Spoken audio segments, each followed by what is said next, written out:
Seorang adik tingkat baru datang ke Sekte Wan Xiang, tapi saat pertama kali bertemu, tatapannya padaku ternyata dipenuhi dengan permusuhan yang tak terselubung. Jika demikian, untuk mencegah masalah di kemudian hari, maka penggal saja. Siapapun yang berani menjadi langitnya juga ikut dipenggal. Jika kakak senior sulung juga ikut campur, jangan salahkan aku karena tidak berperasaan. Singkatnya, segala sesuatu yang menghalangi jalanku, semua dipenggal. Kakak senior sulung Sekte Wan Xiang. 500 tahun lalu saat meninggalkan sekte hanyalah Yuanying. Kini kembali dari alam duniawi, kultivasinya telah mencapai puncak Dujie.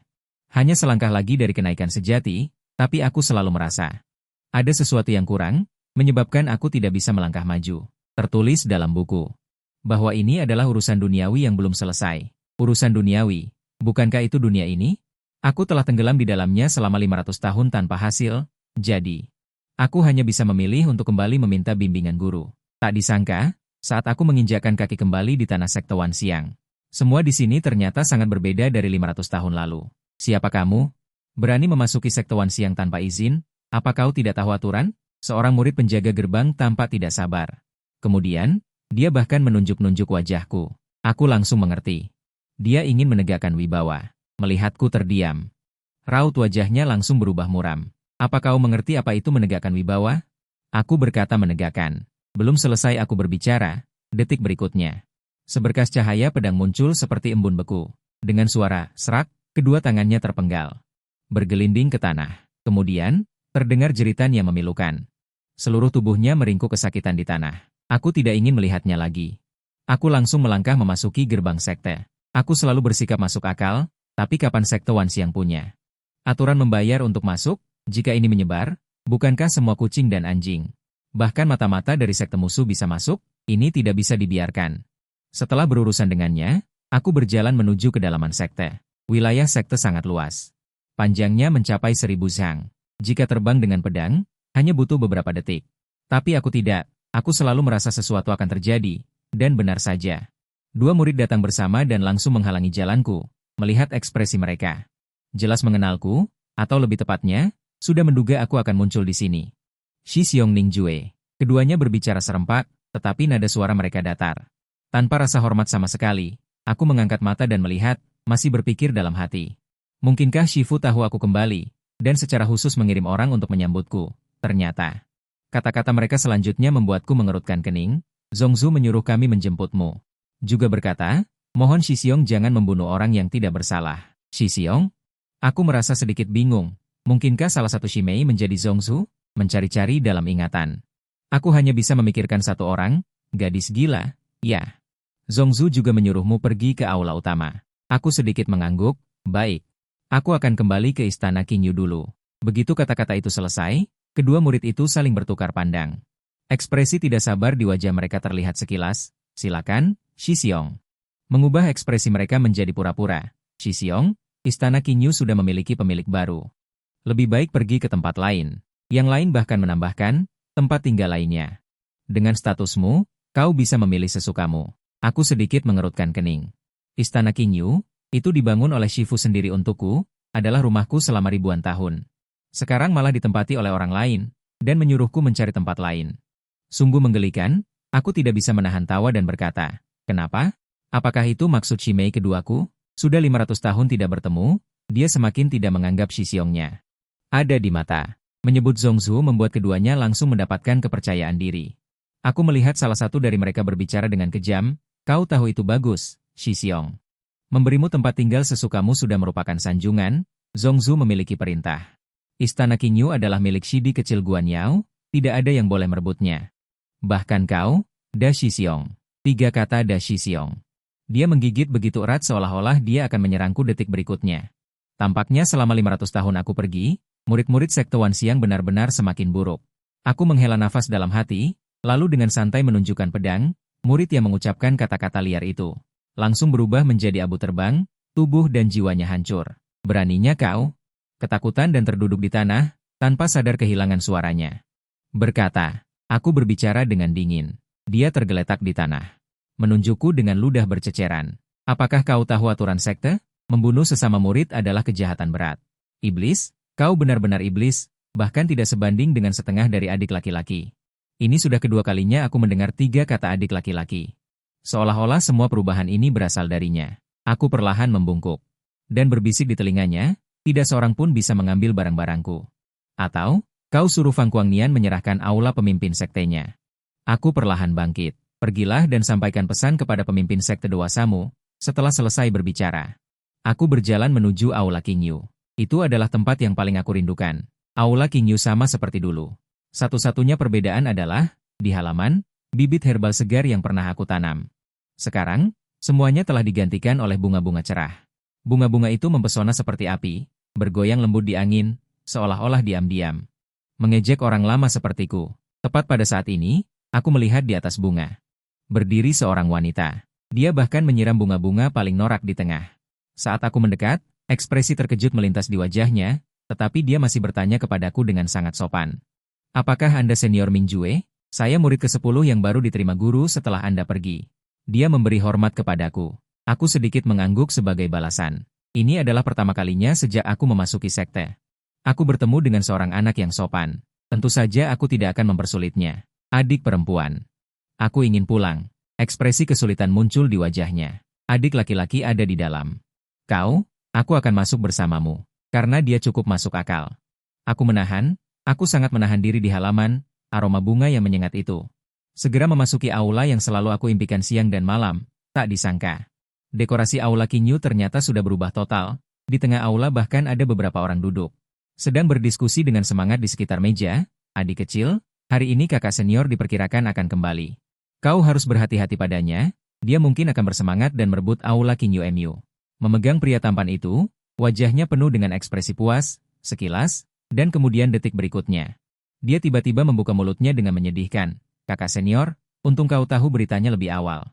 Jika bukan karena Zhan Sintang kalian yang meramalkan sebelumnya dan datang ke sini untuk menemaniku, aku mungkin akan dibully hari ini.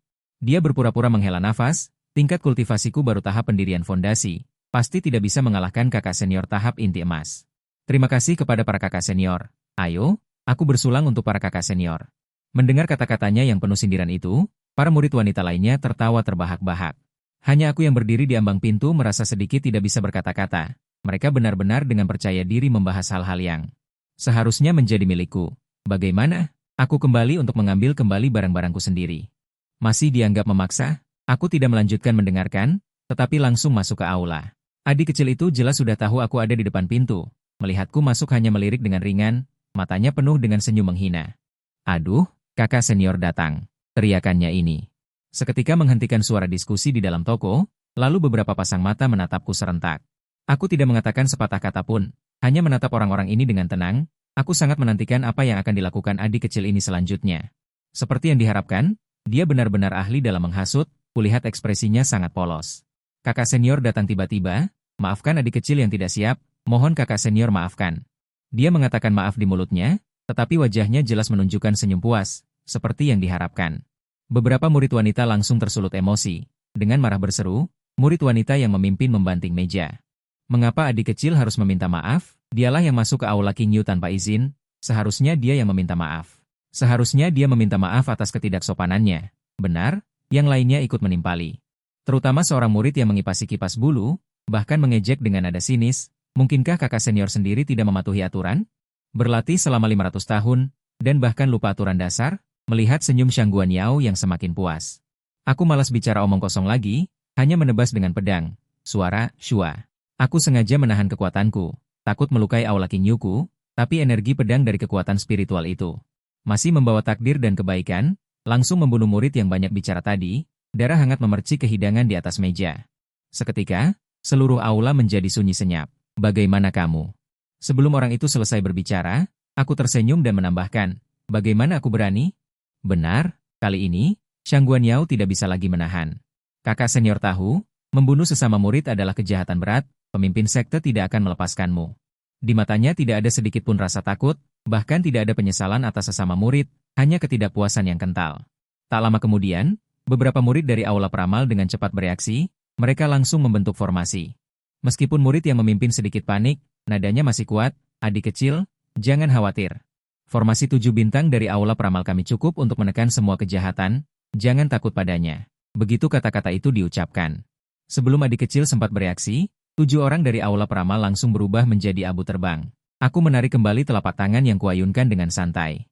Di telapak tanganku masih tersisa niat membunuh yang tak ada habisnya. Aku telah menemukan tempat yang baik untuk mereka di dunia bawah, jika adik tidak punya tempat tinggal. Lebih baik temani mereka juga. Setelah selesai berbicara, aku tidak lagi memiliki niat membunuh. Pedang panjang King Feng keluar sebagai jawaban, kemanapun ujung pedang itu pergi, langsung mengarah ke dada Shang Guanyao. Tepat saat pedang hampir mengenainya, sebuah sosok keemasan muncul dengan suara berdebam. Ternyata menghalangi di depanku. Alisku terangkat, dan aku melihat dengan saksama. Ternyata itu adalah cincin di tangan Shang Guanyao. Tanpa diduga, masih ada kakek tua. Plot cincin yang dirasuki jiwa ini, aku merasa sedikit baru, tetapi gerakan di tanganku tidak ragu sedikit pun. Jiwa sisa batu giok tua ini tidak lemah, sebelum kematiannya setidaknya adalah ahli di alam transformasi dewa, tetapi alam transformasi dewa hanyalah kultivasiku 400 tahun yang lalu, terlebih lagi, dia sekarang hanyalah seutas jiwa sisa. Kekuatannya hanya begitu, hanya beberapa kali bertukar pukulan, aku merasa hambar. Dengan lambaian tangan, aku menerbangkan bayangan sisa batu giok tua, bersama dengan Shang Guanyao sejauh puluhan meter. Gulai, nada bicara Shang Guanyao tidak lagi tenang, kali ini. Untuk pertama kalinya dia menunjukkan ekspresi panik, sepertinya ini kartu truf terbesarnya, aku tidak memberinya kesempatan untuk berbicara lagi. Pedang King Lian langsung menembus jantungnya, dia tiba-tiba memuntahkan seteguk darah, bayangan sisa batu giok tua itu juga tidak bisa dipertahankan. Melayang kembali ke dalam cincin. Tepat ketika dia akan menghembuskan napas terakhir, sesosok tubuh dengan nada menangis dan amarah yang membara menyapu. Yao Er, sosok yang familiar, adalah Shimei, adik seperguruan, keduaku. Atau, sekarang aku harus memanggilnya, pemimpin sekte. Aku melipat tangan, diam-diam memperhatikannya. Aku ingin melihat, Shimei yang sudah lama tidak kutemui ini, telah menjadi seperti apa, sampai-sampai sekte yang ditinggalkan Shifu, guru, ini dikelola menjadi begitu kacau balau. Saat ini, Feng Huangnian seperti orang gila. Mengeluarkan harta surgawi yang tak terhitung jumlahnya dari cincin penyimpanannya, pil-pil yang tak ternilai harganya itu, ditumpahkan seperti tidak berharga. Kemudian, dia memasukkan semuanya ke dalam mulut Shang Guanyao. Pil pengumpul jiwa, pil penguat roh, pil giok suci. 3 pil dewa yang langka di seluruh dunia, benar-benar menyatu ke dalam tubuhnya. Hasilnya tidak lama kemudian. Shang Guanyao, yang semula sudah meninggal, dan darahnya secara ajaib mulai pulih, dia terbatuk ringan 2 kali. Bahkan perlahan membuka matanya. Siapa yang berani membayangkan, orang mati yang benar-benar mati tadi. Saat ini seperti tidak terjadi apa-apa. Shimei benar-benar menyayanginya. Shidi, adik seperguruan, kecil ini, tidak kusangka. Kata pertama Shidi kecil setelah bangun, membuatku terkejut. Shiji pemimpin sekte. Bukan kesalahan Da Shixiong, kakak seperguruan tertua. Da Shixiong hanya ingin tinggal bersama Yao Yao. Yao Yaolah yang kurang mahir.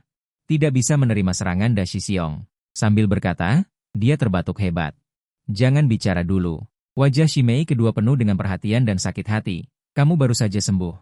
Istirahatlah dulu, Yao Yao. Dia dengan hati-hati membantu Shang Guanyao duduk di samping.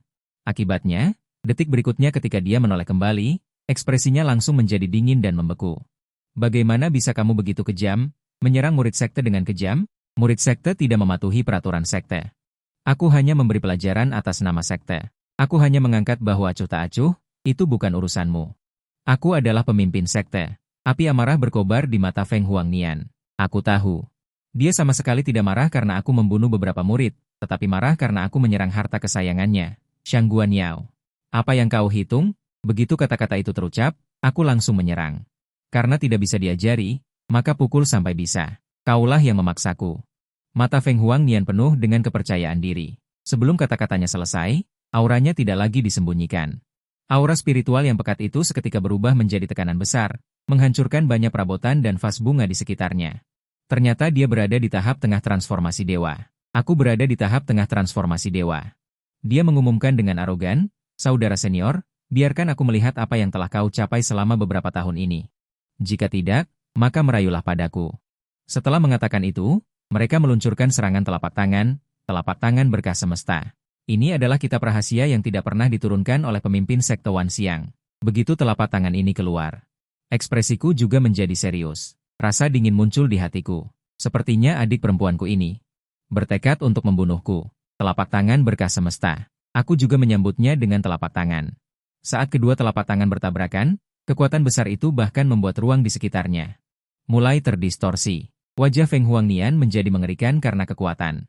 Bagaimana mungkin kau juga menguasai telapak tangan berkah semesta? Aku tahu orang tua itu menyembunyikan sesuatu. Ekspresiku langsung menjadi dingin. Kau memanggil guru seperti itu? Hahaha. Lalu kenapa? Melihat wajahnya yang terdistorsi itu, hatiku terus tenggelam. Detik berikutnya, keseimbangan antara kedua telapak tangan itu langsung hancur. Tubuh Feng Huangnian, seperti layang-layang putus, langsung terbang ratusan meter, bahkan langsung menembus aula Qingyu. Jatuh langsung ke tebing Wanxiang. Guru, gelombang kesedihan besar membanjiri hatiku. Aku mungkin akhirnya mengerti apa sebenarnya teknik kultivasiku.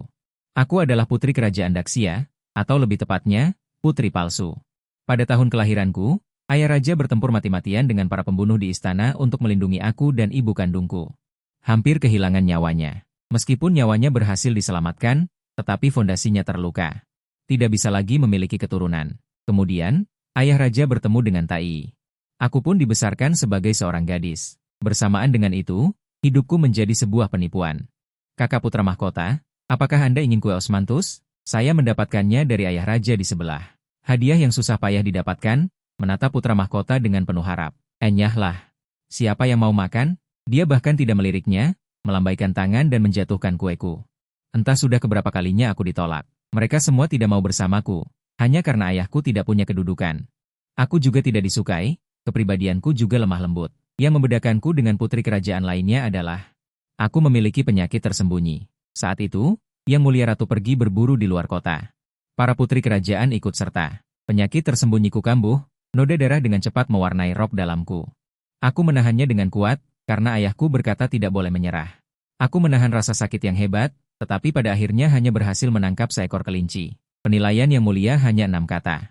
Wanita ini tidak berguna. Kembali ke penginapan. Aku dihukum berlutut semalaman oleh ayahku. Darah mengalir di lantai, tetapi aku bahkan tidak punya pikiran untuk memperhatikannya. Aku sering berpikir, untuk apa aku hidup? Untuk memperebutkan tahta? Tetapi aku bahkan bukan putri kerajaan yang sebenarnya. Keesokan harinya, aku terbangun dari tempat tidur dengan wajah pucat. Yang menemaniku bukanlah pelayan, atau orang-orang di rumah, melainkan wanita yang menakutkan itu. Wanita yang membuatku dihukum semalaman hanya dengan satu kalimat. Dia memberitahuku, ayahmu telah dihukum mati sekeluarga karena menipu raja. Mengingat kamu adalah anakku. Untuk sementara aku mengampuni nyawamu. Enyahlah dari ibu kota. Maka aku pergi. 15 tahun, tidak terlalu besar, tidak terlalu kecil. Tetapi aku yang setiap hari terkurung di istana, sama sekali tidak tahu apa-apa. Apalagi harus pergi dari ibu kota sendirian. Mencari tempat untuk bertahan hidup. Jadi, dengan cepat aku jatuh sakit. Pingsan di sebuah kuil yang bobrok. Saat aku sadar kembali, aku berbaring di ranjang yang bersih. Udara di sekitar sangat segar, aku juga sudah diganti dengan pakaian yang bersih. Seorang wanita asing masuk dari luar rumah. Dia memberitahuku. Dia adalah pemimpin sekte Wanxiang. Mataku langsung berbinar. Ternyata dia adalah dewa. Tentu saja, sekarang aku merangkak. Berlutut di depannya, memohon untuk diajari. Dia hanya berkata satu kata dengan acuh tak acuh. Baik, kemudian aku baru tahu, dia setuju dengan begitu mudah. Alasannya sederhana, karena di sekte Wanxiang, selain aku, sama sekali tidak ada murid lain. Untungnya, guru dan aku sama-sama bersemangat. Murid kedua, Feng Huangnian, mulai hari ini. Dia adalah adik seperguruanku. Kemarilah. Panggil Shi Xiong. Dan gadis dengan pipi tembam itu justru memalingkan wajahnya. Wajahnya penuh ketidakpuasan. Aku jenius, aku yang seharusnya menjadi Shiji tertua. Akibatnya, detik berikutnya, sebuah jitakan renyah mendarat di kepalanya. Memanggil atau tidak memanggil, sekali lagi suara renyah. Sejak saat itu, bisa dibilang Feng Huangnian tumbuh besar karena pukulan dariku. Tapi dia tetap tidak menerimaku sebagai Shi Xiong tertua ini. Maka, sparring kami menjadi hal biasa. Hanya saja setiap kali, dia tak terhindarkan babak belur. Guru sering sakit kepala karenanya. Namun selalu memegangi dahinya dan tersenyum pahit. Tatapan itu sama sekali bukan teguran, melainkan penuh kasih sayang. Kalian adalah pilar masa depan sekte Wanxiang. Kenapa membuat orang begitu khawatir? Setelah guru memasuki tahap transformasi dewa, sekte juga menjadi ramai. Hanya saja, aku jarang berinteraksi dengan murid lain. Aku takut merasakan lagi rasa dikucilkan itu. Akibatnya, lama-kelamaan, mereka bahkan menyebutku Ice Frost Immortal Monarch Shi Xiong. Guru pernah berkata kepadaku, kau harus lebih banyak berinteraksi dengan orang lain. Aku sangat ingin memberitahunya. Aku hanya takut mereka tidak mau bermain denganku. Tetapi ketika kata-kata itu sampai di mulut, iblis batin muncul. Alamku stagnan dan tidak bisa lagi maju. Maka, guru membawaku turun gunung, Kembali ke dinasti Daki yang familiar namun asing itu. 200 tahun telah berlalu. Segala sesuatu di sini sepertinya tidak banyak berubah. Aku mengunjungi Maharani saat ini. Dia bahkan mengizinkanku untuk melihat catatan sejarah 200 tahun yang lalu. Hanya ada beberapa baris kata di atasnya. Pada tahun ke-20 Yande, Ling Wang bertemu dengan Maharani. Terungkap bahwa Huang Nukusu Mingjue sebenarnya adalah laki-laki. Istana yang mulia mengapung di Nansi, embun menetes berarti seluruh keluarga dieksekusi. Melihat sejarah kelam di depan mata, ingatan yang terkubur langsung menjadi jelas, ternyata. Ayahanda bukanlah alat, dia memohon wanita itu untuk melepaskanku. Namun, malah berujung pada seluruh keluarga dieksekusi, sebenarnya aku tidak pernah menyalahkannya. Yang kusalahkan adalah wanita ini, dia sangat kejam, tidak pernah memberi kesempatan hidup. Aku tinggal di istana selama beberapa hari. Menyaksikan sendiri bagaimana para putri kerajaan itu saling menjegal, dan juga menyaksikan kelicikan Maharani. Aku tidak tahan lagi, jadi, aku membunuh mereka semua. 10 hari lalu, istana Daki yang masih mengalami kejayaan, kini hanya menyisakan warna merah darah yang menyilaukan. Aku kembali ke sekte, bertanya pada guru apakah yang kulakukan benar? Begitu kata-kata itu keluar, aku langsung menyesal. Guru mendalami jalan cinta kasih, tak disangka. Dia hanya mengelus kepalaku.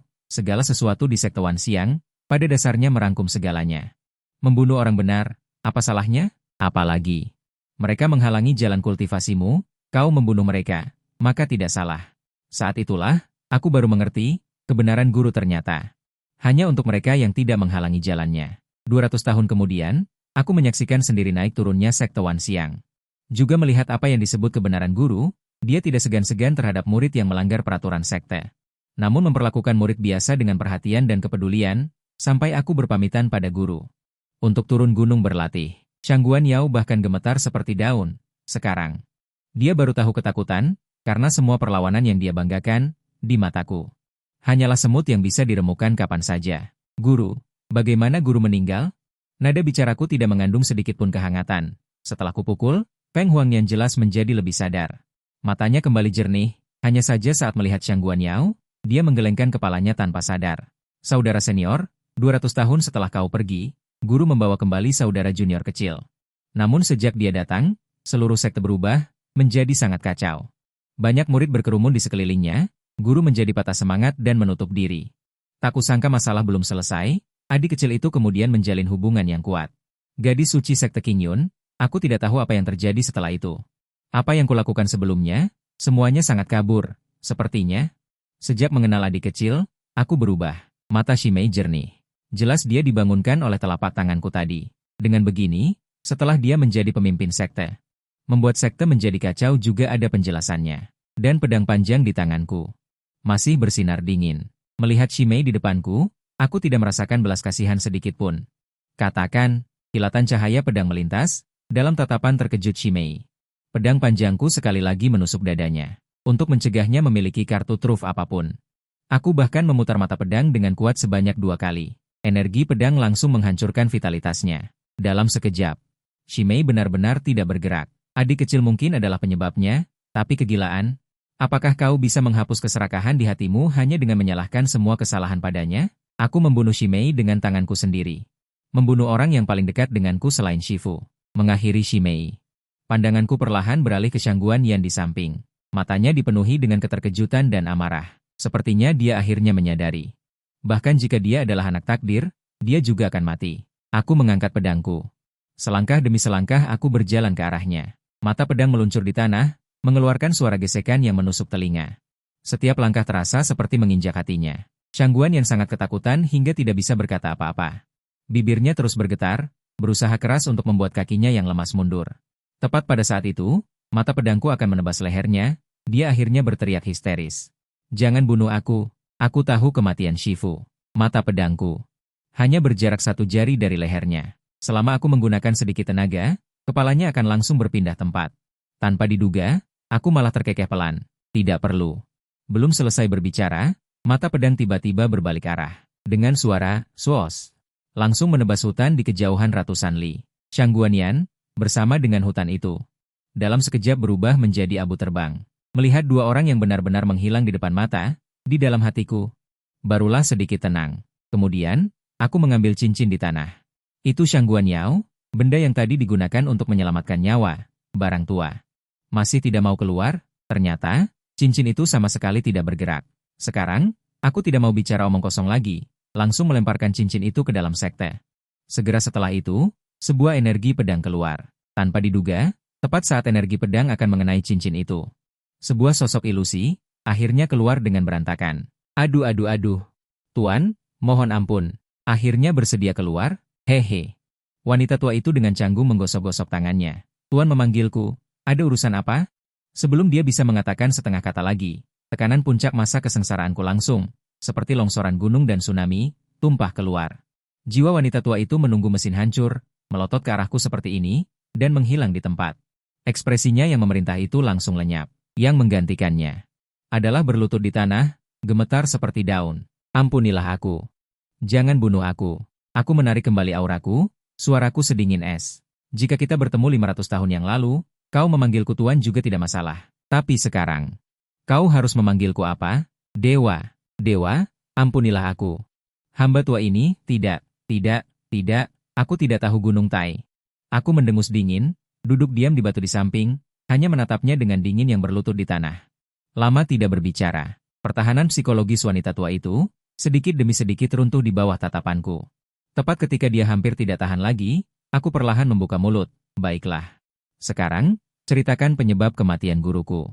Ais. Baik. Wanita tua itu berguling dan merangkak, akhirnya mengungkapkan segalanya. Ternyata, wanita tua ini adalah orang kuat 10.000 tahun yang lalu. Setelah kematian, jiwanya bersemayam di cincin ini. Sampai bertemu Shang Guanyao. Harus dikatakan, Shang Guanyao anak ini, benar-benar bencana alam. Seolah-olah seluruh dunia harus berputar di sekelilingnya. Semua orang tanpa sadar akan berusaha untuk menyenangkan hatinya. Dia lahir di desa yang miskin. Tidak punya ayah atau ibu, tumbuh dengan makan dari 100 keluarga, tetapi dia bersikeras merasa bahwa penduduk desa meremehkannya. Maka, saat dia berusia 7 tahun, api membakar seluruh desa. Keesokan harinya, guru menemukannya di tengah reruntuhan itu. Menemukan Shang Guanyao, dan dengan niat baik membawanya kembali ke sekte. Tanpa diduga, ini ternyata mengundang serigala masuk. Sejak kedatangannya, seluruh sekte menjadi kacau balau. Guru menyadari ada sesuatu yang salah, dan berbicara dengan Shang Guanyao. Akibatnya, anak ini sangat percaya diri. Bahkan ingin menjadikan guru sebagai salah satu haremnya, bersumpah untuk menjadi yang terkuat. Bagaimana mungkin begitu mudah terpedaya? Guru segera menekan tindakannya yang menyesatkan orang lain, mencelakai nyawa, bahkan memicu perselisihan di dalam sekte. Tetapi guru tetaplah penyayang, hanya menyuruhnya untuk menjaga diri. Tetapi adik kecil itu merasa diremehkan, dan kebencian muncul di hatinya. Malam itu, dia menghubungi putri suci sekte Qingyun yang sangat mencintainya. Lalu, wanita itu membawa orang-orang dari sekte Qingyun, diam-diam menyusup ke sekte Wanxiang, sementara Shang Guanyao, dengan tangannya sendiri membuka formasi besar sekte. Setelah itu, semuanya menjadi sederhana. Guru tidak hanya terluka parah, tetapi juga menyaksikan serigala yang diselamatkannya, malah mengarahkan pisau ke arahnya. Bahkan membunuh banyak murid sekte Wanxiang. Saat ini, jalan cinta kasih guru benar-benar runtuh, hati tahu hancur. Keesokan harinya Qin Cheng meninggal dunia. King Yunzong, aku mengucapkan 3 kata ini dengan dingin. Lalu, dengan satu tebasan pedang menghancurkan cincin itu. Nada suara wanita tua itu penuh dengan amarah dan kesedihan. Tetapi kemarahannya di mataku, hanyalah amarah yang tak berdaya dari seekor semut, membantu orang jahat. Apa bagusnya dia? Setelah bayangannya benar-benar menghilang, aku sendirian pergi ke sekte Qingyun. Setelah melakukan semua ini, aku jelas merasakan bahwa hambatan alam sedikit longgar. Sepertinya, aku akan segera naik tingkat. Dia melihat ke papan nama sekte Qingyun di atas gunung sekte. Aku tahu, saatnya untuk menyelesaikan semuanya. Tanpa basa-basi. Siapapun yang menghalangiku, mati. Kamu ini apa? Ah, sikat. Cepat minta bantuan putri sekte. Seseorang masuk ke sekte, membunuh banyak murid, lari. Aku tidak mau mati. Oh perawan suci, tolong. Swiss. Di mana angin bertiup, di sana ada lautan darah dan gunung basah. Sekte Qingyun berada di gerbang merah besar. Sudah lama diwarnai darah sehingga warna aslinya tidak terlihat. Selangkah demi selangkah aku mendaki puncak dunia. Pemimpin sekte Qingyun dan banyak tetua serta ahli berkumpul. Namun di antara kerumunan, aku hanya melihat satu sosok familiar, Shang Guanyao. Dia ternyata belum mati. Benar-benar wanita yang ditakdirkan. Aku menggelengkan kepala dan menghela nafas. Sayang sekali, hari ini adalah hari kematianmu atau kematianku. Aku membawa pedang King Hong dan melangkah maju. Suara-suara yang tak terhitung jumlahnya datang dari depan, Ming Yuan dari sekte Wanxiang. Berani membunuh murid sekte Qingyunku secara sembarangan, Ini adalah dosa pertama. Membantai seluruh sekte Wan Xiang. Ini adalah dosa kedua. Dua dosa digabungkan, kau sudah menjadi musuh publik. Mendengar kata-kata tetua sekte Qingyun itu, aku langsung tercengang. Sekte Wan Xiang dibantai, tapi sedetik kemudian, aku bertatapan dengan Shang Guanyao yang sombong di antara kerumunan. Dan mata yang penuh kebencian. Seketika, aku mengerti segalanya. Shang Guanyao, oh Shang Guanyao yang hebat, dunia ini benar-benar penuh dengan pengkhianatan. Melihatku berbicara, Shang Guanyao di antara kerumunan segera menarik lengan jubah perawan suci Qingyun, dengan suara serak, "Kak Ye." Bunuh dia dengan cepat. Yao Er takut saat melihatnya. Perawan suci Qingyun itu dengan lembut membelai rambutnya, "Guan Yao Er. Lihat, para ahli dari semua sekte di dunia ini berkumpul di sini. Apakah kau masih takut padanya? Hanya seorang kakak senior dari sekte Wan Xiang?" Kata-katanya penuh dengan penghinaan. Mungkin posisi perawan suci sudah terlalu lama diduduki, sehingga dia lupa bagaimana rasanya kematian. Detik berikutnya, sosokku langsung menghilang. Hanya menyisakan bayangan di tempat semula, dan energi pedangku sudah seperti ular keluar dari sarangnya. Langsung mengarah ke tengah alis perawan suci Qingyun. Tebasan penghancur langit, cakar naga pembalik langit. Teknik pedang bayangan tersembunyi. Sekarang, seorang monster tua di tahap transformasi dewa muncul dari kehampaan, mengelilingiku rapat, serangan mematikan yang tak terhitung jumlahnya. Bahkan menyerangku dari segala arah, mundur. Aku hanya berdeham ringan, tak kusangka para ahli yang sombong itu tiba-tiba seperti layang-layang putus, jatuh dengan menyedihkan. Mereka tampak tidak terluka. Berdiri di kejauhan, ternyata organ dalam mereka sudah hancur oleh energi pedangku. Apa? Kekuatan macam apa ini? Wanita ini tidak bisa diremehkan. Sekte Qingyun. Kekuatan kultivasinya seperti apa? Melihat ekspresi terkejut mereka, sosokku sudah kembali ke tempat semula. Yang Mulia Santa, saat ini, jeritan melengking terdengar. Semua orang baru menyadari dengan ngeri bahwa Santa sekte Qingyun yang semula utuh. Entah sejak kapan, garis darah tipis muncul di dahinya. Dalam sekejap, kepala yang bagus terbang ke langit, ekspresi arogan dan sombong di wajahnya. Bahkan membeku di sana, mati dengan mata terbuka. Kapan? Kapan dia membunuh Santa? Kekuatan macam apa yang dia miliki? Kekuatan macam apa yang kumiliki? Hehe, semuanya. Pergi dan tanyakan pada Raja Neraka di kehidupan selanjutnya. Energi pedang dan energi spiritual dengan panik berkumpul di ujung pedangku. Aku membawa badai tak berujung yang cukup untuk merobek langit dan bumi. Di benakku. Bahkan muncul dendam berdarah 500 tahun yang lalu. Jadi, aku tidak lagi peduli dengan ratapan dan permohonan yang tak terhitung jumlahnya di depanku. Dengan kejam menebas dengan pedang, membunuh dunia, langit dan bumi runtuh. Saat seluruh sekte Qingyun berubah menjadi debu, jatuh ke dalam kegelapan abadi. Belenggu di tubuhku hancur berkeping-keping. Sejak saat itu, aku naik ke keabadian dalam satu langkah. Setelah menjadi abadi, energi pedangku bahkan lebih luas, 30.000. Menyapu seluruh dunia kultivasi abadi. Adapun malapetaka di dalam Shangguan Kiln, aku sengaja tidak membiarkannya mati begitu cepat. Dagingnya, jiwanya, semuanya kuhancurkan inci demi inci. Untuk mencegahnya memiliki kesempatan untuk bangkit kembali, aku bahkan membuat Panji 10.000 jiwa di alam dewa. Memenjarakannya di sana selamanya, menderita siksaan tanpa batas. Tak disangka. Tak lama kemudian, muncul sesuatu yang mengaku sebagai sistem yang mewarisiku. Halo tuan rumah, saya sistem keberuntungan 10.000 dewa. Selama Anda menaklukkan seorang dewa, Anda bisa mendapatkan hadiah yang berlimpah. Setelah mendengarnya, aku bahkan tidak repot-repot membuka kelopak mataku. Aku langsung menebaskan pedang, jurus pedang itu langsung menghancurkan ruang hampa, menghancurkan mayat sistem di ruang hampa itu. Menghancurkannya menjadi berkeping-keping. Apa-apaan ini? Berani mengajariku? Sampah yang bahkan tidak bisa menahan satu tebasan pedangku, hadiah layak apa yang bisa diberikannya padaku? Aku mencibir. Kemudian, aku melangkah menghancurkan ruang hampa dan pergi dengan angkuh.